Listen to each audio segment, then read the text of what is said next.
Uh, Hello everyone. Good night. Today is October the 1st, and we are going to make an international stream tonight. I'm quite excited. It's my first international stream, and we are going to talk about the situation in Italy, the pandemic situation, and universities' policies in Italy. And we are going to talk about the GDPR a little bit, and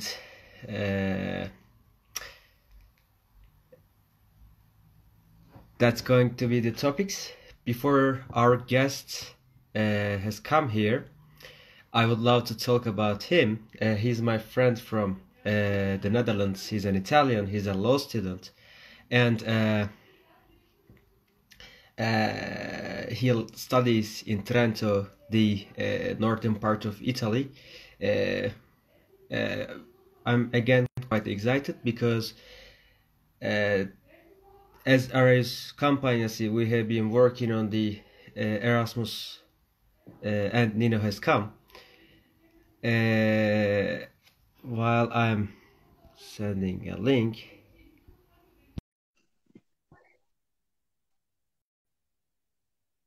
Yes, as Ares Company, we have been working on the situation in Turkey of universities for a long time, like since May, and we have a report so far inquiring the situation and analyzing it. And hey, man, welcome.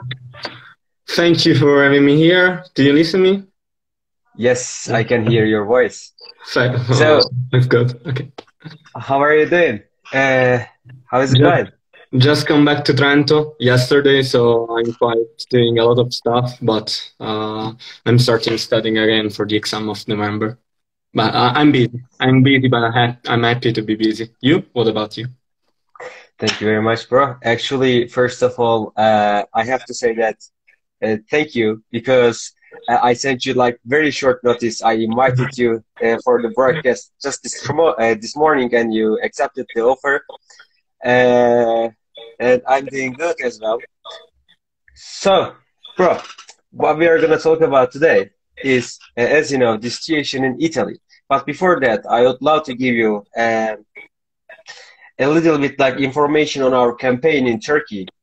By the way, for the record, Nino's sister, she lived in Turkey for some time. She knows Turkish, and Nino has a dog, and his dog's name is Siyah, like black. And I know Nino from Erasmus. We spent a year in the Netherlands together. So this is what I can say. Sorry, could you give a little bit information on yourself, bro? Like on what? Could you give a little bit information on yourself? So could you introduce yourself, man? Yeah. Sorry, because the connection is lagging sometimes, so I don't listen to you properly. Anyway, as you said, I'm a law student in Trento, in the north of Italy, but I come from Sicily. I'm the last year, so probably next semester I would do my thesis and then finish the university. I'm a law student. I didn't study specifically on the topic GDPR, so I basically crossed the topic during EU law or administrative law, but not directly. So I hope to be helpful by saying what happened in Italy for the university side, so the choice made by university, and analyzing the situation from a general law perspective. So I'm not so keen about specific topic of GDPR. No problem, bro. When you say that, I would love to give a little bit information on our project from here. Man, we started on May, and the name of the project is Arage in Turkish, which is like interface in English. So what we are trying to do basically is be a voice for youth people in Turkey, and point out the problem of youth representation in Turkey. So, for example, as you may have been following from Italy, like we have problems, and in these problems, sometimes the Turkish youth voice cannot be voiced like precisely and cut and clear. So as Arius campaign, like as interface campaign, we are trying to connect with young people. We are making some reports on the problems, and we are sharing those reports or the other things to the, like, let's say, local authorities or like national authorities. So that just the other day, the main opposition party's leader, we made a presentation. So actually, why I have invited you here, we made a report, and this report was analyzing the online education in Turkey since May till June or July here. And we had some problems over here. I'm sure that you have the same problems or like the similar problems in Italy. So if I am to give you an example of these problems, man, one problem is, for example, the universities were trying to exam security. So like they wanted to secure the exams, but in order to do that, they put too much measures on the students, and like the focus was not on the exam, the focus was somewhere else, and like the results were not as expected as so.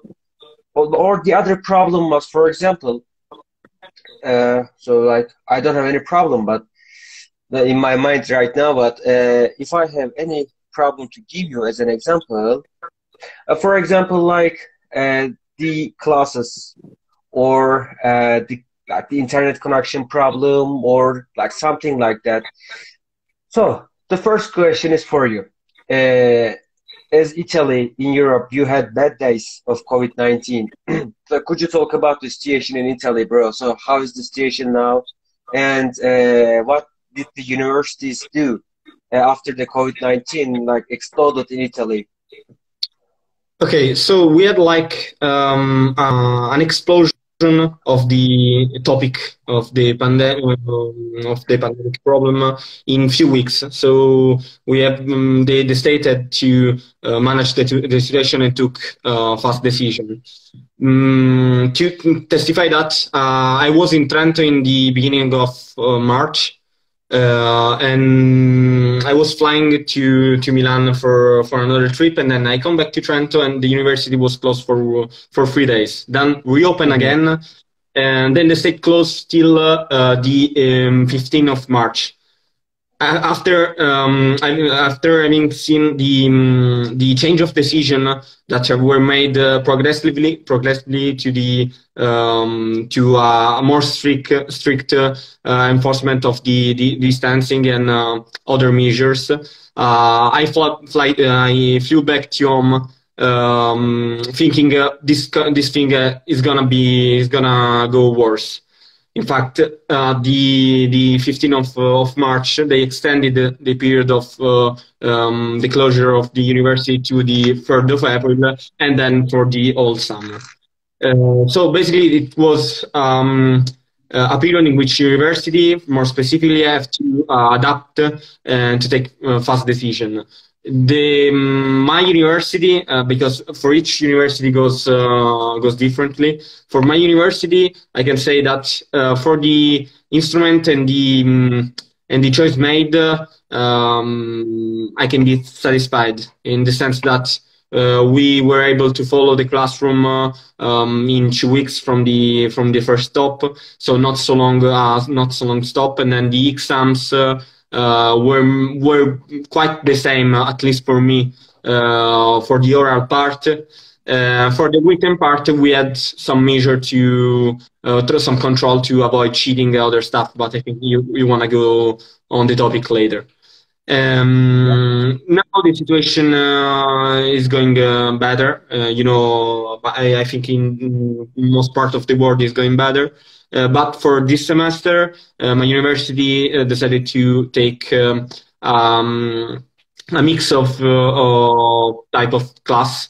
The first year would be in presence, while the other years have to rely on the distance education. So you have to use Zoom the classroom and from the exams, basically till December, till the exams of December, January, and February. But the rectors say that we will keep the situation under control and see if there is a way to follow some more class by presence and do the exams on by presence on the last attempt. I got you, man. Man, while you were on the online education, like how was the qualification of the education? Were you satisfied with the online education? It's just you said you were good on the exams. I'm going to ask some questions on the exams later, but could you give more information on how the online education was made or conducted?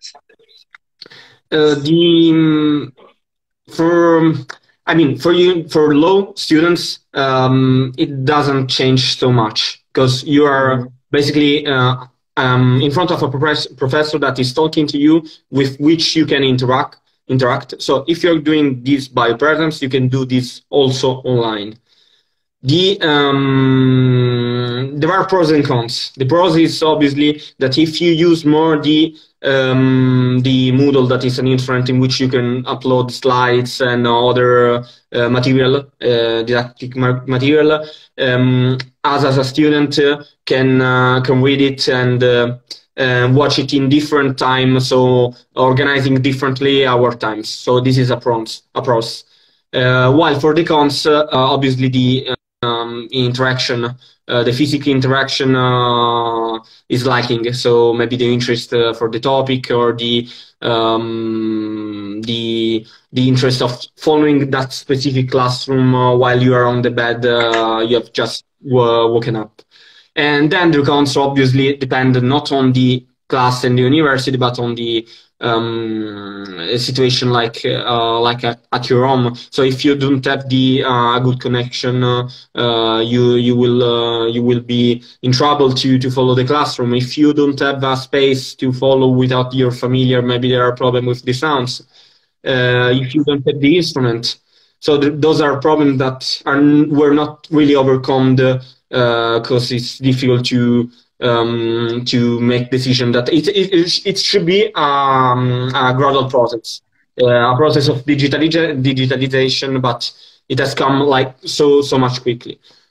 For my experience, it was all good because all these cons were avoided due to my situation. So I had a good connection with the Wi-Fi because I was in the city center. I had my room because my sister wasn't there, for example, so it was okay. But for sure, other students had some problems with the online education. Thanks, man. By the way, those who are interested in, is a Sicilian Italian, and we are so proud of that, right, man?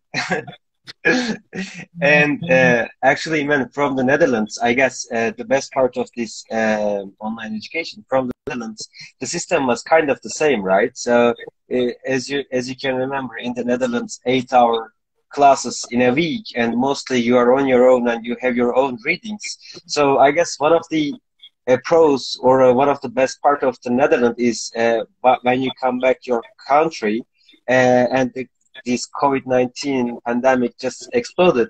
This part, like you had the story, the same story before. So I just wanted to indicate that. And man, I guess the situation is kind of similar in Turkey as well, because as you said, the connection problem, or it's not like you have your own room. Maybe it's not. It's not the same for everybody. So like there are that kind of some problems as well in Turkey. So what we are trying to do here as well, hearing, like making the authorities hear this voice. So it's one of the most heated topics here nowadays. And the part that I'm going to connect this problem with the GDPR, I'm just going to come to that in a little bit. But just I want to give a little info before that. For example, as you said, you have your own room, or like you live with your family and like the voice problem or the connection problem. and when you try to secure the exams, or when you try to like open the cameras, in order to like, in case of the Turkish GDPR, you need to secure those data, and you need the consent of the people that you want, or you require the data. So that kind of problems that we are working on. Do you think that you guys have such problems, like any heated like discussions or argumentations was made in Italy, the data of your private life, man? What do you say? In Italy, the public debate was mainly driven on the Immuni application. That was the application to control the case of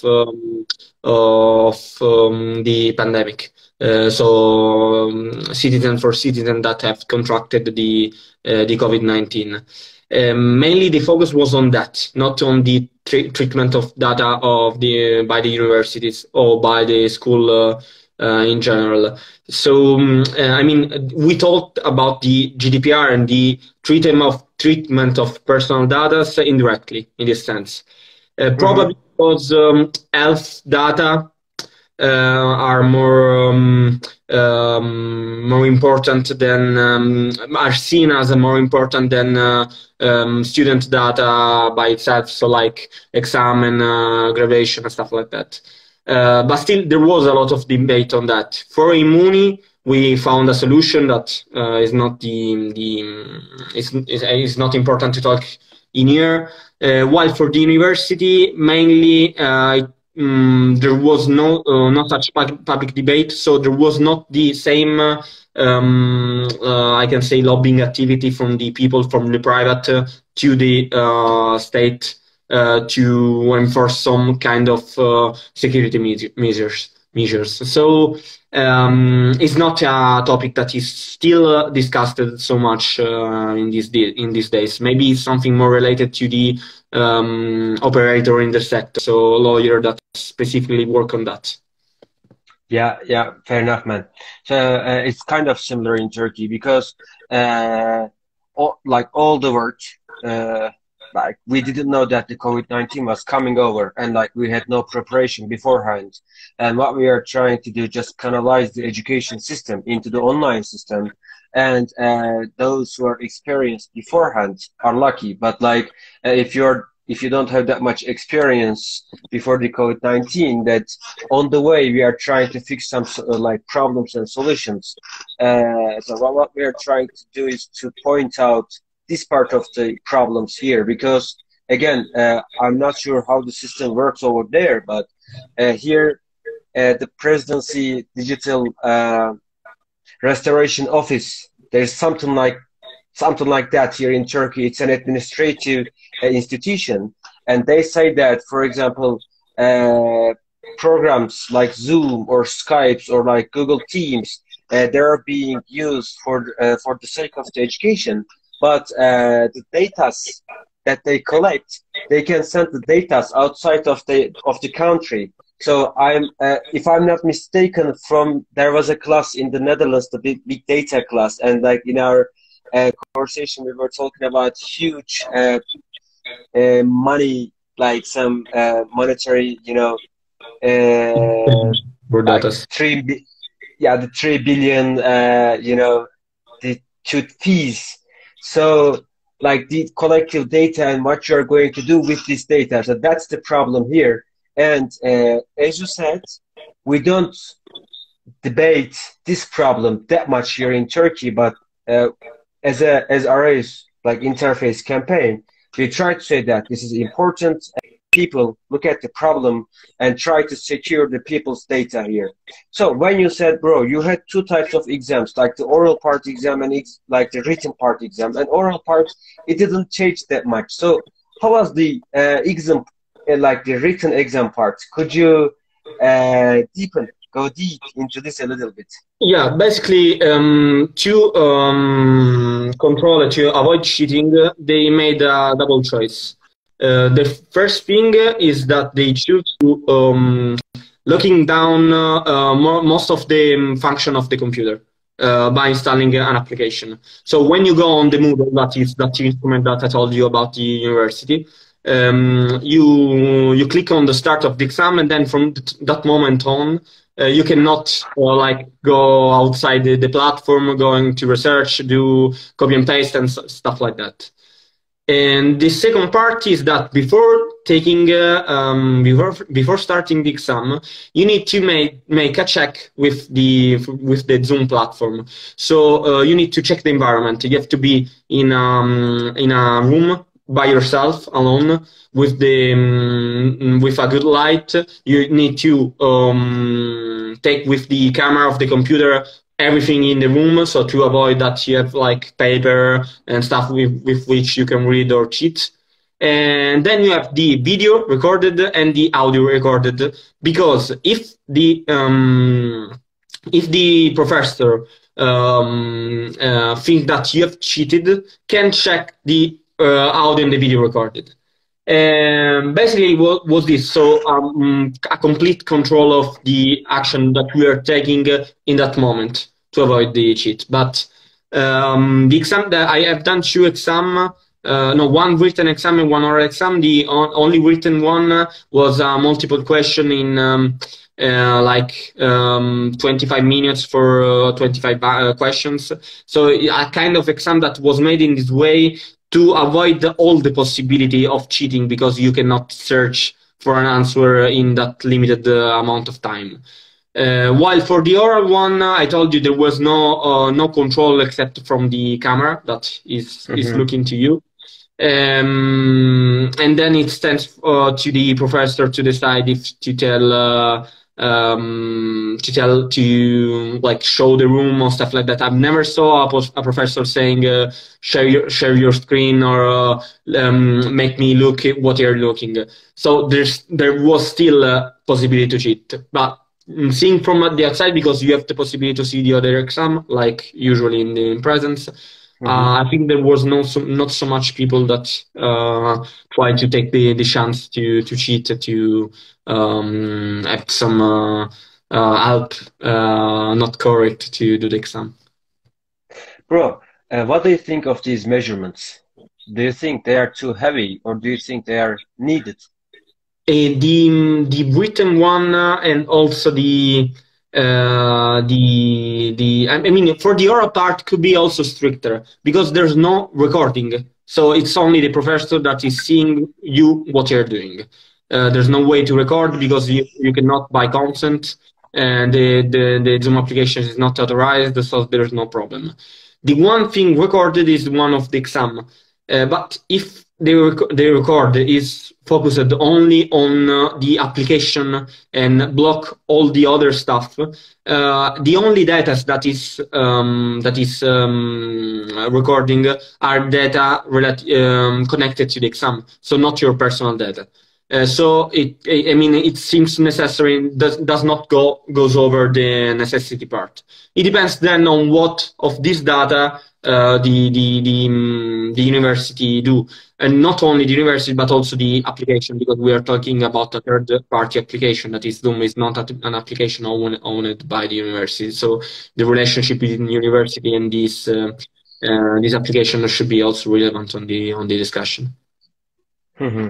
Bro, actually, I don't remember the details that much, but there was a case in Amsterdam. I guess this is the way that most universities try to examine, security. In Amsterdam, there was an application, as you say, and in this application, via it, the universities were able to, follow the most of actions of the students, and the students, or I don't know, some human rights, organizations took this application to the case to the court, and the court said the universities was right. But again, in case of the GDPR, like in frame of the GDPR, the universities should say these things. Like there are some criteria saying that first of all, they say that how long they are gonna keep this data. They say that, for example, like the open, like the clear consent, or that kind of criteria should be applied before doing such, actions. So what I'm gonna say this again, maybe this is the third time, but in Turkey, we witnessed the same applications from some universities, and we try to put them in our report, and we try to explain the problems of such actions, and clearly it's infringing the Turkish GDPR. There's a little there's a fine line between Turkish GDPR and European GDPR, I guess. The European universities can have they have their, base on the GDPR making such actions. But again, the court decision from Amsterdam saying that even if they do that, they should follow these criteria. I can send you the link or the details afterwards. So that's the situation in Turkey. Just I wanted to say that. Do you have any comment on these things or any idea while you were listening to me? I mean, in my academic in these years at the University of Trento, I've learned a basic principle, mainly by doing criminal law. That is the most important topic while we are talking about human rights. Is that the principle is that when you're talking about measure of the government, you have to think and measure of the governments related to human rights. You have to think not at the best case scenario, so are the at the democracy most utopic, so everything good, all the politician that goes for the best of the people, stuff like that. But you have to think about a government which have the interest of manipulating or control by infringing the rights. So basically, the distinction by the fascist era and an utopic democracy one, from, for example, the era of the Constitution. Having this principle in mind, I think that the analysis of the situation change from country to country, because in Italy there is no a sense of insecurity towards the government. It's maybe we can think that politicians are not prepared to face these problems. But we don't think politicians want to use the data to have a control on citizens. In other countries, the thing can be different and have to be analyzed differently. I don't know about the Turkish situation, and then I don't know about the university choice in Turkey. I don't know about the GDPR that apply the equivalent of GDPR in Turkey. But if the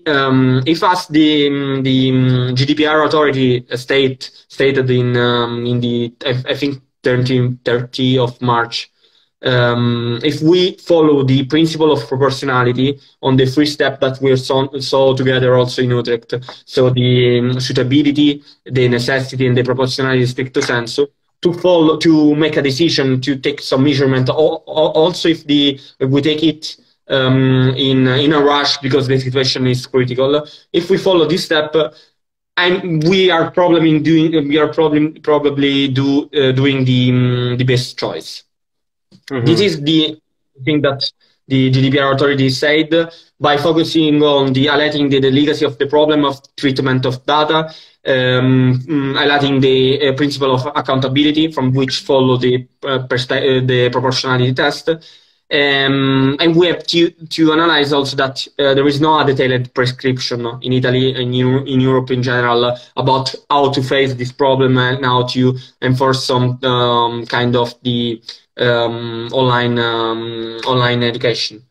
And the other problem that you said, the one of data retention. So for how long will you keep your data? So if you keep it or you can sell it, and the answer in Italy was till the end of the education problem, and that is a formula that you can interpret in one or another. I mean, we are going to by general principles. So probably the case law, like the one you said in the Netherlands, is the best way to see if the enforcement by the state was beyond or not the limits of human rights.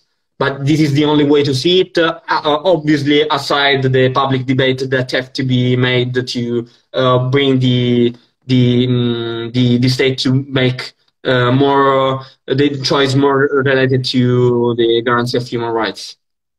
Bro, actually, thank you very much for your these wide explanation. First of all, some points are very important. As you say, while you're trying to some sort of stop using human rights, or when you're trying to reduce the level of using human rights, as you say, you need some proportionality and necessity and the others as well. That's like very basic principle of law, as you said. I just want to say one thing here. What we are discussing here is the proportionality. Because, for example, in order to secure the exam, do you really need to, scan the old room, or do you really need to follow all the actions of the students on the computer?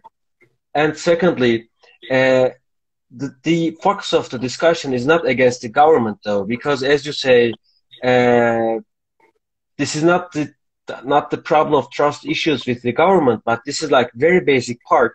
There are some actions of universities, and universities have a relationship with other Skype, and the data of people are being collected by them, and we don't know what they are doing with this data, because mostly, I guess, the universities, they're not aware of the infringement of the Turkish GDPR.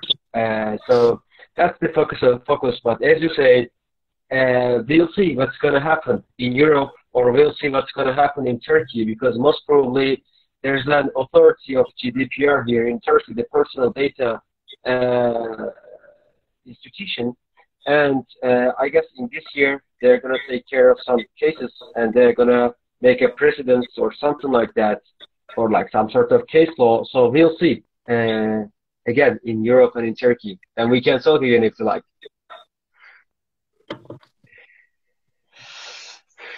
Okay, bro. I guess it's already half an hour. I told you like 25 minutes or something like that. We passed that time. It's not a problem. If you have nothing to say, then I'm going to close up today. I'm going to wrap up the conversation. Do you have any last words? Yes, just to keep under control the situation. It's something that if you check month by month, by seeing the public debate, by sharing a tweet or a comment on a post on Facebook relating to the topic, and making the interest of the people on guaranteeing human rights constant, you basically are taking the right step to face the problem. Just that. Keep it on your mind for everybody. Thank you very much. And please, if you have any like discussions, or if anything like being talked about this problem in Italy or in Europe, I would love you to send with us. And again, if you want to join the live stream in the future, talking about the case law or the precedents, I would love to have you here again. Okay, I'm glad to have been here, and I will be glad in the future to be here again. Thank you very much. Good luck with your studies, man. Bye-bye. Bye.